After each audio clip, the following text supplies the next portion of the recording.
All right. We've been going through the book of Genesis, and I'm not going to make any promises, but it's in my heart right now to when we go done with Genesis, just go into Exodus, and when we're done with Exodus, just go into Leviticus and just go through the whole Bible.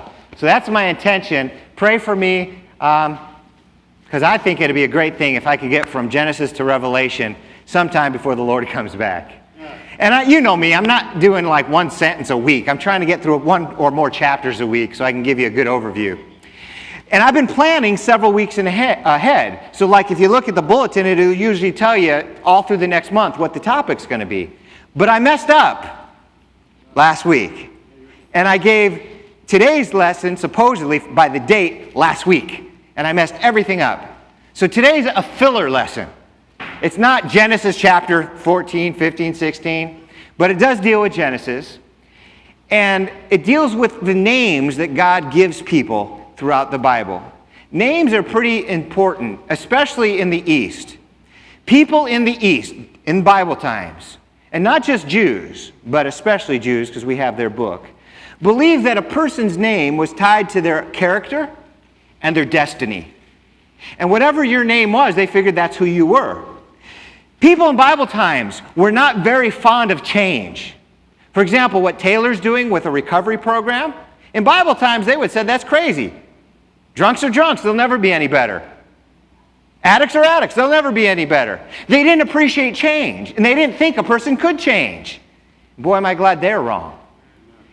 But you begin to understand how difficult it might have been for somebody like the Apostle Paul to go out and talk to Jews or to pagan Gentiles and tell them to change.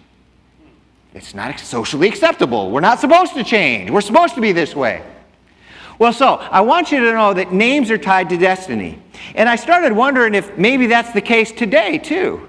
If God gives some people names that are tied to their destiny. So I started looking at some of the Hebrew names. And before we look at some of them, I want to read to you an extremely powerful passage of Scripture. It's from Exodus 33. Listen to this. The Lord said to Moses, I am pleased with you, and I know you by name. Now, when God says, I know you by name, he's not just saying, I know your name, like, hey, I know your name's Barbara. To us, that's all that means. It's what you call somebody. But when God says, I know your name, he's saying, I am intimately and personally acquainted with every aspect of you. I know who you are. I know what you are. And then he said to Moses, and I'm pleased with you. Isn't that touching? Didn't Jesus say, well done, thou good and faithful servant, enter into the joy of the Lord? So it's the same concept, what Jesus is going to greet us with when we get to heaven. So, God knows names. God gives names. Let's dive into some of the names in the Bible. Eve. Genesis chapter 3, verse 20 says this. Adam named his wife Eve because she would become the mother of all the living.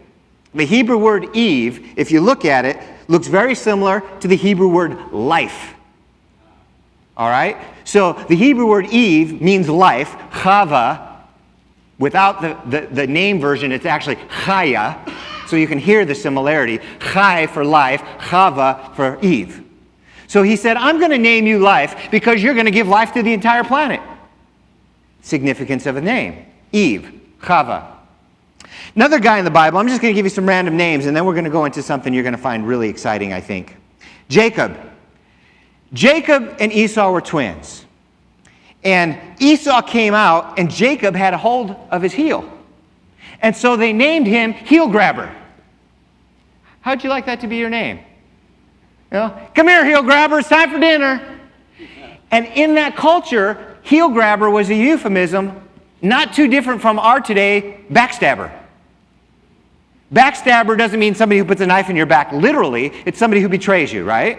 Well, in that culture, heel grabber was somebody who would trick you, and not in a good way. Not a prankster, but somebody who was, I don't know, like a dirty salesman or something, like a bad lawyer. Somebody who'd really pull one over on you. Supplanter, you might have heard it said. Jacob was called supplanter, the trickster, the guy who would pull one over on you. And Jacob ended up deceiving his father by putting on clothes of his brother so he could smell like his brother. He put some deer or sheepskin on his arm so he could feel like his brother.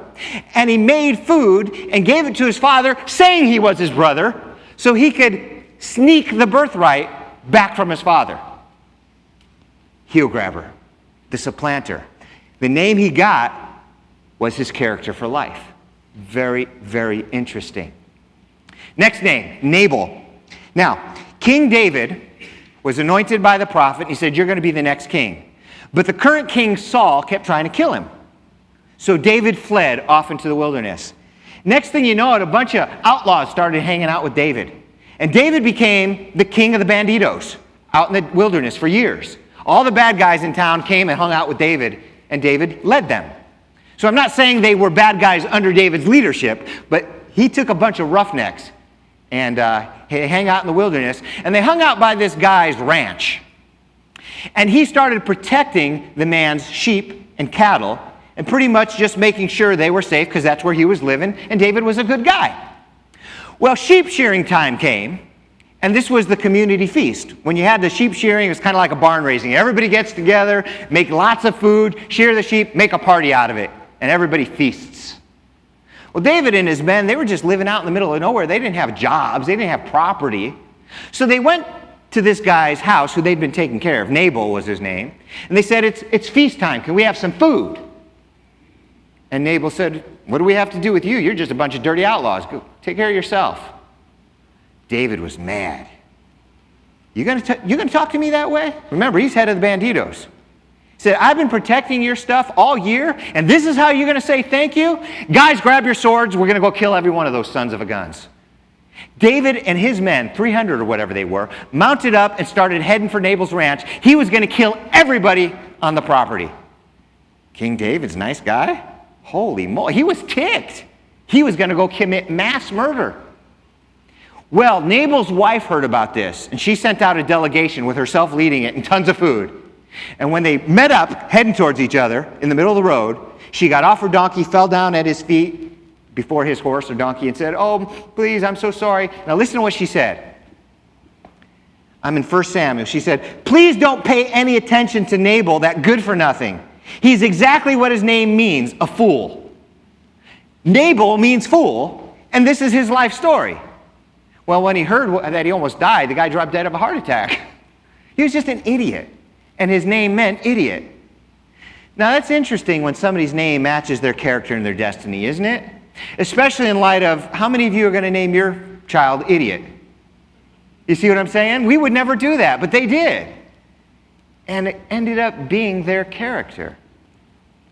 So I started thinking, based on some things I'd heard in the past, is it possible that sort of thing goes on today? So I asked around. Somebody said, yeah, I knew a guy, he took care of animals. He was an animal control officer or something, and his name was Mr. Ruff. I said, that's funny.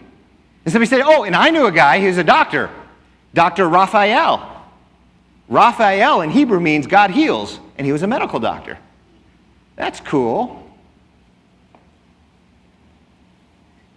There's a guy in town, he advertises all over the place. He's a dentist, Dr. Jaw. How many of you seen his advertisements? J-A-W are the initials to his three names, first, middle, and last. And he's a dentist, and he's Dr. Jaw. And then, of course, I had to put in my 2 cents. I heard about Thomas Crapper. Manhole covers all over London have his name on them because he was a famous sanitation engineer and plumber with several patents on the toilet. And his name's Crapper. I don't make these things up, people. I'm just sharing them with you. Well, having thought of those things, I have to share with you my story. Now, some of you have been at Book of Life for a couple of years. You've heard my story. But for the rest of you, let me tell you what happened with me. I was born and raised in a Jewish home, and around 11, 12 years old, I went to Hebrew school. It's like Sunday school. It was on Sunday morning. But you go there and you learn about Jewish culture and Jewish stuff. So while I was there, the rabbi said, in Hebrew school, we're just going to call each other by your Hebrew names.